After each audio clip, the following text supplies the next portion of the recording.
Welcome to UPLEVEL, Real Health, Real Talk with Dr. Jenna Blasi. I'm Dr. Jenna. I spent years crafting ways to help women thrive, and I want to help you do the same. On this podcast, we dive deep into health at every level, focusing on the mind, the body, and the spirit. This is where real conversations meet transformational wellness.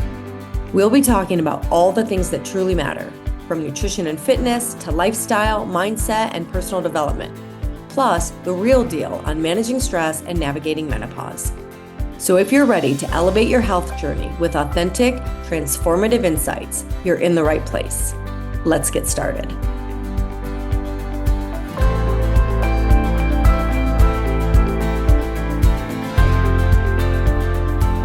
Hello, and welcome back to UPLEVEL. I'm Dr. Jenna, and today we are going to talk about what actually moves the needle for long-term health. We've covered a lot this last month plus in regards to muscle, metabolism, strength, why women struggle to build it. And today I want to zoom out and ask a bigger question, because when you step back and look at all of it, the real question becomes, what actually moves the needle for long-term health? Not what works for a few weeks, not what's trending right now, because there's a lot of noise, as we know, in this space. New trends, new supplements, new protocols, new biohacks. But when you step back, what actually does make a difference for years or even decades? And when I look at the women that I work with, most of them are not missing some secret strategy. Is there a little bit of information? Sure. But what I often see is they're overwhelmed by too many options and they're disconnected from what actually matters. So they're chasing the latest supplement, the latest diet. And so what I've noticed both clinically and in my programs over the years is the women who get the best long-term results are not the ones doing the most. They're the ones doing the right things consistently over time. And those things are usually not the ones being talked about the most. So in this episode, I want to walk through what actually matters when it comes to your metabolism, your health, and your long-term outcomes. I want to simplify it because the things that matter the most are actually pretty consistent. And as I've said before, it's not the sexy stuff. The sexy stuff is, fun when you're like really just tweaking, but that's where I think we tend to overcomplicate what actually works. All right. So let's look at this overcomplication. People tend to focus on the newest diet. Do we eat like this? Do we eat like that? Oh, this is, keto's going to work. No paleo, no carnivore, no vegan, no, back and forth. The newest supplement, like I said, the newest biohack, the newest peptide. But long-term health is rarely built on extremes or on short-term strategies. And so if you are very metabolically optimized already dialed in on the things that we're going to talk about today, then yes, some of those other pieces might really fine-tune things and take you to the next level. But for most of you, you're not missing some secret strategy or some, magic supplement. You're missing consistency and implementation with these fundamentals, because a lot of people I see know, quote unquote, what to do. It's the implementation and what to do with all of the information. And so we definitely can overcomplicate and we can overthink. And so I want to bring it back to the fundamentals. If you go back and listen to my very first podcast, I cover what I call the 4 pillars of health, the fundamentals. And this is why, I find working with mentors in any realm, whether it's your fitness, your nutrition, your mindset, putting all those together like we do in our programs, that is where you really deepen your own implementation, your own embodiment. That's where the work really lies, is to learn how to see our own blind spots and address our own saboteur that is keeping us from getting the results that we really want to get. So we did a big reframe, I hope, in March on health versus weight loss. So many of us are just scale. And so weight loss is often treated as the goal, but long-term health is about metabolic function, resilience, energy, strength, disease prevention, and joy, I would add, joy. And when I say metabolic function, strength, muscle is, I hope, inherent, or what's the word I'm looking for? implied in that. And so these things are big for the overall picture of what health looks like, because you can lose weight and still be metabolically unhealthy. You can improve your health significantly before even seeing any kind of dramatic weight shift on the scale. So I want to break down the core needle movers, but I want to address something quickly before I do that. One of my dear friends and colleagues, Rachel of Radical Rebounding, pointed out on one of my recent reels, my podcast was about strength and muscle. And so I was talking about tracking your progress and your strength over time. And she was saying, right, but you can be doing X and, in her case, these amazing rebounding programs that she does. And she's got tons of great feedback and testimonials. It's wonderful. I love rebounding. And she was saying sleep is improved and joy and laughter and, stress. I don't remember the other things, but like the main things, like, are you happy in your life? Are you joyful? Are you sleeping better? Do you feel like your hormones are dialed in, etc.? Those are absolutely other things to track. And so when we're looking at tracking any type of progress, I always tell people it's like a GPS. We have to know where we're starting and where we want to go. What is your goal? What is your goal? So if your goal is building muscle, which is what that particular podcast was about, then we're tracking your progress of, are you progressively overloading your muscles? And so you could start sleeping better just from exercise. You could start feeling better, anxiety down, joy just from exercise, but maybe muscle isn't increasing yet. So we're looking at, and that may not be your goal. I mean, hopefully if you're in, most of my demographic is postmenopausal women, and it's really important that we have muscle for longevity. So I just want to say that everything that you're looking at, that you're deciding what to do, what not to do, what to track, what not to track, is really relying upon you and your individual goals that you are trying to achieve. And what I'm covering in today's podcast is just health in general, because I think long-term health and health span, as some people say, is about disease prevention for sure. Are we energetic? Are we resilient? Right? Metabolic function affects all of those. And I add joy because I think you could have all of those and be miserable. And then there's still some quality of life issues, right? So I'm 100% in agreement, joy and laughter. And that's actually part of one of my core values with the culture of my team. It's like, let's be like serious about the work we're doing, but not serious about ourselves. How about that? Like not take everything so seriously. So let's talk about these core needle movers. Muscle and strength. All right. I just spent several podcast episodes on this. So the evidence is pretty clear that muscle and strength are one of the strongest predictors of your metabolic health, your longevity, your insulin sensitivity, and your functional independence. As you get older, not feeling like you need someone to take care of you, not being frail. If something happens, you break a hip, you get pneumonia, or you have to go to the hospital. If you go in the hospital frail with very little muscle, you have not a great prognosis. This is why so many people, I forget the stat, break a hip, elderly, and they pass within a year. So strength is not just an aesthetic, it's protective. It's protective. And so muscle and strength, one of the strongest predictors, muscle, for all of these things that matter for our health span, quality of life, independence, etc. Now, after that, we've got to have protein and nourishment. I just had a session with a colleague and we were talking about this. Like muscle is this huge predictor. And then after that, it's like the diet. And many women out there are underfueled. Right? I know some of you are overdoing it, but many women are actually underfueled. And so protein and nourishment is not about constantly restricting and eating less. It's about eating enough of the right things, getting adequate protein, having whole foods, and nutrient-dense foods. So within dietary advice, these are just key foundations. And they've done studies in the past where they lined up several different types of diets, and we're looking at, people had results for 4 vastly different types of diets in terms of like weight loss. but it was what they were replacing. And in all of the diets that they tried, people were adding whole foods. They were removing processed foods. So nutrient dense foods, whole foods, building our plate around adequate protein, and then the rainbow and vegetables. And, I really should add fiber here. I don't know why I didn't think of that in my initial bullet, but fiber is very, very important.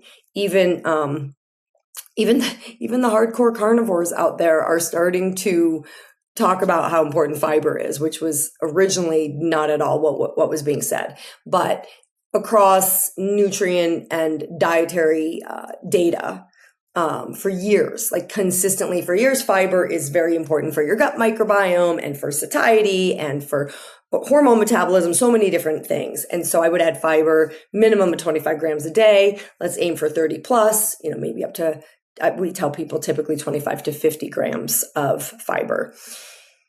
Next is blood sugar stability. Now, sometimes I feel like I sound like a broken record. I've covered a lot of these, but these are the basics, right? Moving your body. Now, I said muscle and strength, but I would say any type, like moving your body, period. Like if you're not moving at all, don't worry about how you get started. Get started. Ultimately, as we're getting older and older, we want to be building muscle and strength, but movement just in general. Healthy, whole foods in general, okay? Protein and nourishment, high fiber, variety of colors on the plate, getting enough protein. All of this actually helps with the next one, which is blood sugar stability, because your blood sugar stability influences your energy, your cravings, your hormones, your fat storage. So again, simplicity. This is not about taking berberine. You may take berberine because, it's well studied. If you have blood sugar issues, it's up there matching metformin in many trials, but I'm talking simple habits. All right. We're not getting into supplements. It's simple habits, balanced meals, protein plus fiber, and not skipping meals. All right. A lot of women are they're going through menopause and they're trying to keep fasting and restricting and skipping meals, and it's backfiring. Now, every one of you is an individual. So I can give you blanket statements on what I see work for the majority of people. I can give you blanket statements on what the research shows works for the majority of people. Everybody is still an individual to some extent.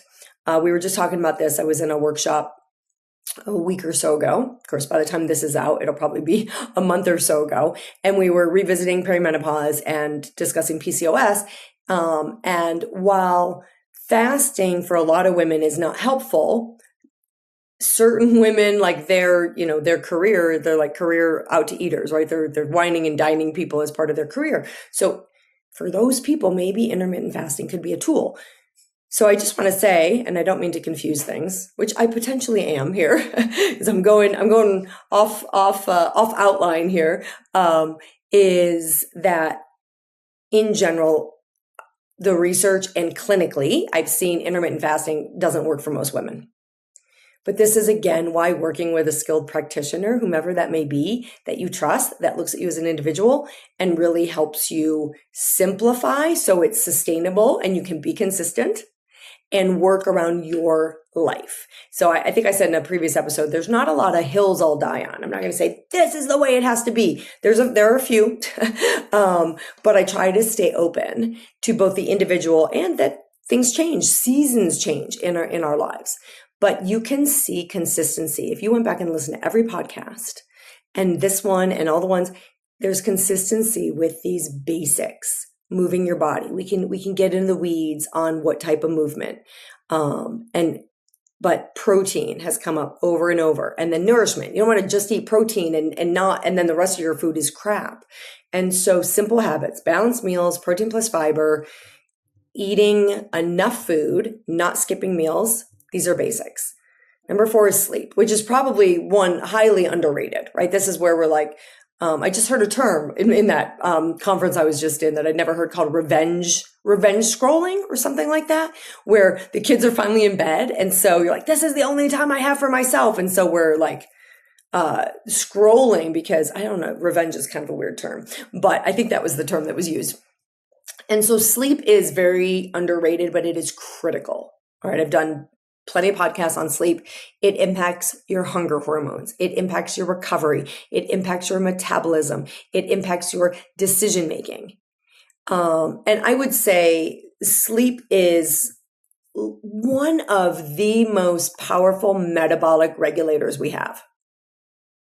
And it's one of the most ignored. Like, you're not going to be able to have an efficient workout if you didn't sleep well. You are not going to make healthier food choices if you didn't sleep well. So it's one of the most powerful metabolic regulators, resetters, restorers, potentially maybe even the most powerful. And sleep apnea is very underdiagnosed in women. It's often missed. And then a lot of women are resistant. They don't want to do a sleep study. They don't want to find out they have sleep apnea because they're not willing to wear a CPAP. And the difference in getting good quality sleep is crucial.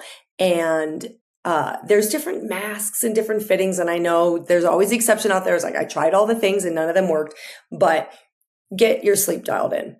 Super important, which leads us to stress and the nervous system. Because when we're stressed and the nervous system is frayed, it tends to affect our sleep. If we're not sleeping well, we're going to be less resilient to stress and the nervous system will start to get frayed. So number 5, you can see where this also ties in. But chronic stress affects cortisol, it affects insulin, recovery, inflammation, and you cannot out-train or out-diet a chronically stressed system. And this is where a lot of people aren't getting results. They are doing the movement, they're training, they are eating well, but they're not addressing the stress or the toxic relationships or the toxic work environment that they feel trapped in, that they feel they can't leave, or whatever it is, or burning the candle at both ends. And in the sandwich generation with raising kids and caretaking parents, all the like, great that you're still training and that you're eating well. That's wonderful.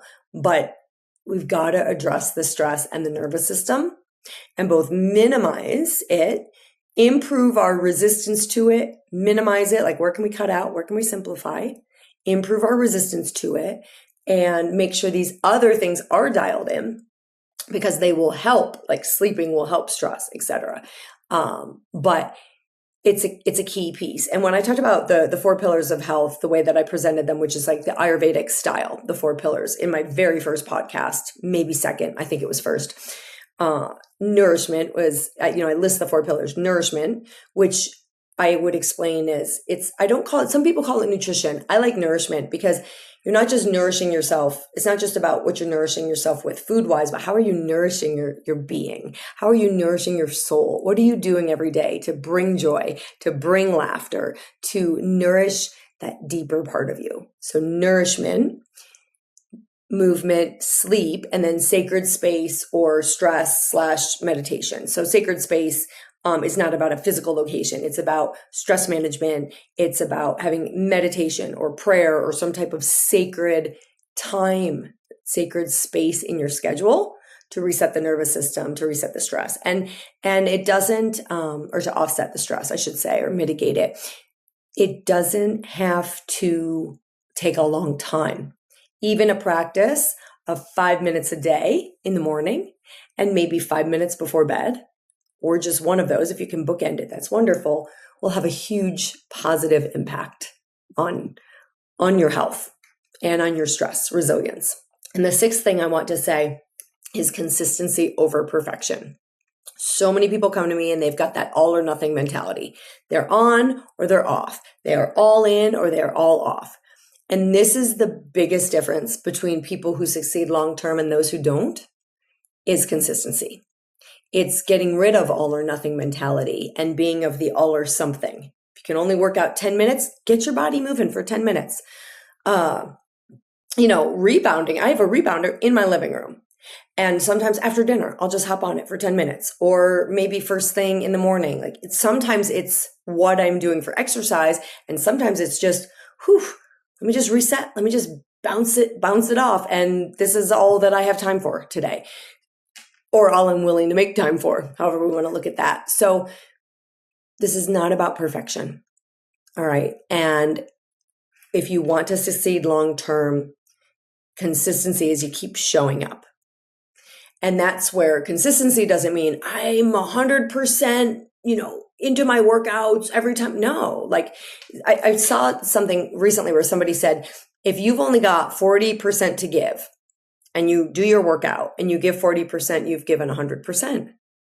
You've 100%. So give where you are, but do the things. All right. Now I want to just kind of Gently revisit what doesn't move the needle as much. Okay, this doesn't mean these things are useless, but they're not the foundation. Constantly changing plans. We give up too soon. Oh, I didn't see results, so I switched to the next. Oh, I didn't see results, I switched to the next. It's a little bit of that all or nothing. Results can take time. So you got to make sure, like, where are you investing your time, your effort, your finances? Because most people I see, again, you're spending thousands. If you add up how much time you're spending, effort, brain power, and finances over several months of just throwing spaghetti at the wall and keep going from thing to thing, it adds up. So find what you feel, what you believe will work, and stick with it. Okay, so constantly changing plans, extreme restriction, chasing quick results, which goes back kind of, I think, to constantly changing plans, relying on supplements alone. Supplements are exactly that. They are supplement. They are supplemental. They're not the foundations. And over-focusing on the scale. Over-focusing on the scale, for those of you that are dealing with weight, is not a foundational thing, and it's not going to move the needle because the scale is going to go up and down based on so many factors. So we're looking for those trends over time. Okay, so when we do the long-term lens, I want you to shift your perspective. Long-term lens, broader lens, bigger view. All right, if I'm sitting at the bottom of a ladder and I'm like, hey, there's only one house in this neighborhood, and I climb, and then someone else is at the top and they're like, no, actually there's 5. And I'm like, well, no, I only see 1. Well, let's get a broader view. Okay, so instead of what works fastest, ask what works sustainably over the next 10 to 20 years. What works sustainably over the next 20 years. And that can change over time. But when we're dealing with these foundations, the specifics within the foundations may change, but the foundations don't change. And that's why I said these are the things that move the needle long term. These are foundational pieces, and we have to keep showing up for them. So this changes your decisions around nutrition, exercise, habits, expectations. Like, you can do something more intensive for a period of time, but that's not the long-term plan. It's not the long-term plan. Okay, so bringing this to a close, the things that move the needle are not flashy. They're not extreme, and they are usually not new. They are consistent, foundational, and often a little boring, but they work. And when you build your health on those foundations, you don't just see short-term change, which you will see, but you are creating something that actually lasts. The goal is not, I want to reemphasize this, the goal is not to do everything perfectly. Long-term health is not built through perfect weeks. Just like stress resilience isn't built through when life is super easy and there's no stress. So long-term health is built through consistent decisions over time. Treat your health, your movement, your nutrition, whatever it is, like a job. You show up, you get paid. You don't show up, you don't get paid, and you might even get a withdrawal. Okay? So when you look at your exercise, instead of like, oh, I don't really have time for it, it's a job like brushing your teeth. You got to move your body. So show up. I did, the whole podcast, the whole past month, and podcasts were on strength, but just show up. It doesn't have to be strength training if you're doing nothing. Like, just show up, because that's when you're going to start to get paid. So when you focus on what actually moves the needle, strength, nourishment, sleep, stability, your body responds differently. Not overnight, but in a way that's sustainable and real. So this is about building a way of living that supports your health long term. And if there's one thing I hope you take away from this episode, besides it doesn't have to be perfect, is that you don't need to do everything. Which also some people feel like, we do comprehensive wellness journeys programs in my practice. And some people feel like, well, I've got this coming up and I have that coming up. And if I can't, be all in on it, I don't want to do it now, which is kind of a bullshit excuse. Pardon my French. You don't need to do everything. That's not life. I mean, if I'm going to work with someone, yes, I want to make sure they're actually going to show up, right? You show up. That's when you get paid. But you don't need to do everything. You don't need to be perfect. It's not about doing all the things. Like I said before, the people being the most successful are not the ones doing more. Because this is life. Life is messy. Stuff happens. And so how do we stay healthy and navigate long-term health within all of the things that happen in the world and in our lives? So don't focus on doing everything. Let's stop overthinking. You just need to focus on the things that matter and then do them consistently enough for your body to respond. And when I say enough, like, again, that's for you at different phases of life. That could be, the movement might be 2 to 3 days a week. Maybe in a different phase, it's a different number, but you keep showing up. But this is for the rest of your life. Show up for yourself, and then you can show up for your family. Put our oxygen mask on first, and then we can help all the people like we want to. That's where the real change happens. That is where the real change happens. All right. And this is exactly the work that we focus on inside what I do with people. But whomever, wherever you're doing this, not quick fixes, but build the foundations that actually support your metabolism, your hormones, and your long-term health. And when in doubt, keep it simple.